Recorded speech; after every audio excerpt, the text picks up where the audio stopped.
Welcome and thank you for joining me for Tax Break. This is a podcast about South African tax for South African tax professionals and practitioners. My name is Pieter van der Swan, and in each episode I share my thoughts with you on a topic or a recent development in the field of South African tax. And I try to take no longer than it would take you to make yourself a nice cup of coffee while you're taking a break from work.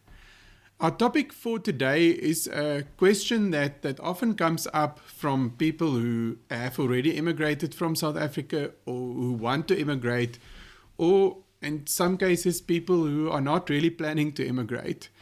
And the question is, I want to financially immigrate.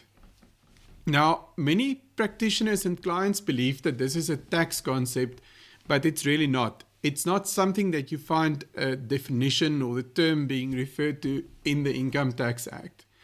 And in my experience, what most of these clients want to do is that they want to actually declare to SARS that they are no longer South African tax resident. Now, practically, when you are a South African tax resident, you are subject to South African tax on your worldwide income, including your foreign employment income. And that's often what people who want to then go through this financial immigration process are concerned about. And I think they are quite right that if your e-filing profile shows that you are a resident, SARS would naturally administer and validly consider you to still comply with your tax obligations as a resident. Now, from the perspective as to what the effect of this declaration to SARS is, I think it's really just an administrative process to inform SARS that you are no longer a resident.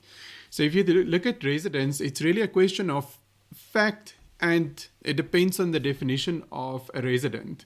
So I've got a different episode specifically dealing with the definition of a resident and when are you a resident or not.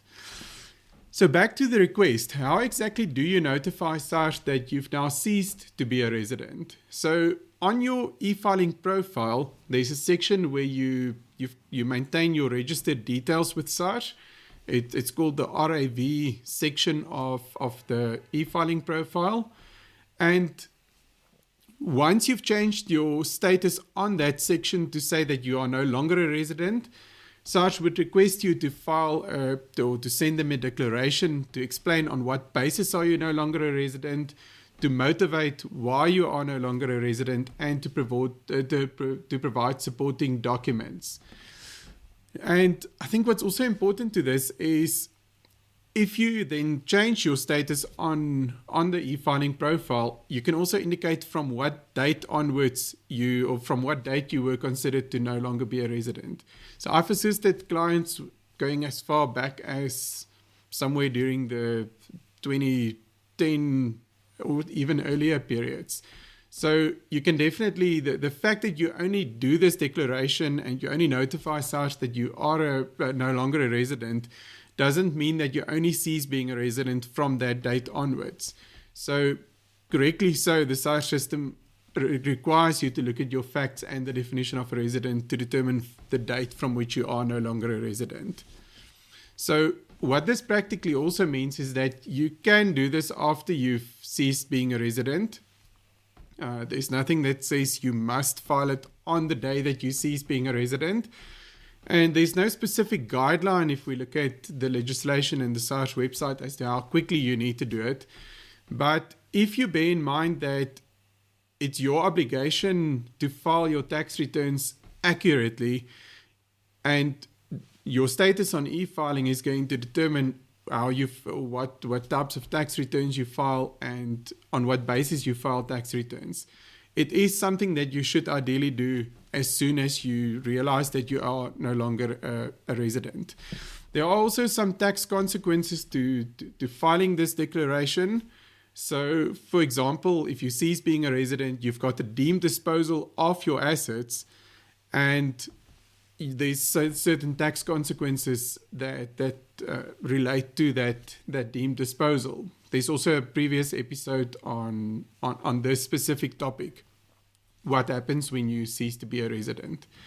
The other consequence that could also happen is that you might have now filed previous tax returns on the basis that you are a resident, while in fact you are no longer a resident.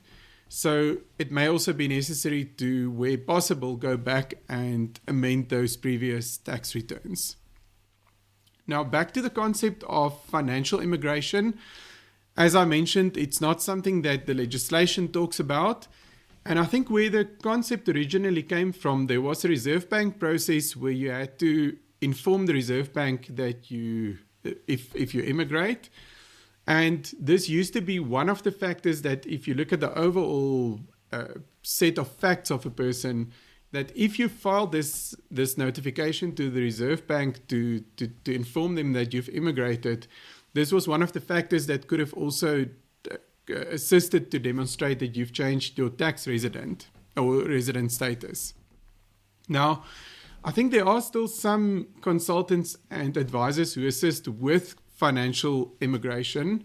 So they've got offerings that relate to financial immigration. And from my experience, these offerings range from assisting you to obtain approval to make for offshore investments, to assisting with the investments themselves, to assist a client to get Reserve Bank approval to take funds out of South Africa, including your retirement funds. And this is something you can only do if you've been non-resident for a period of 3 years or more. And then I've also seen one or two cases where it goes as far as assisting clients to apply for second passports by, for example, investing in another country where they've got where you could receive a passport as part of in some sort of an investment incentive.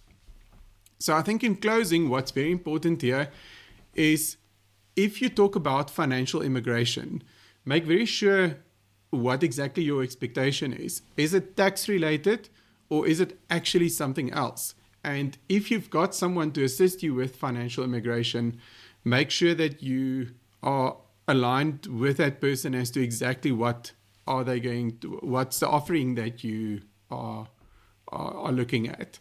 That's all for this episode.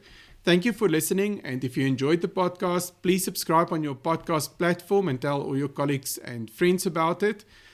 If you've got any questions that you would like me to discuss on a future episode, please email it to me. My email address is in the show notes. And as always, nothing in this podcast should be construed as tax advice or a substitute for fact-specific tax advice. Until next time, goodbye.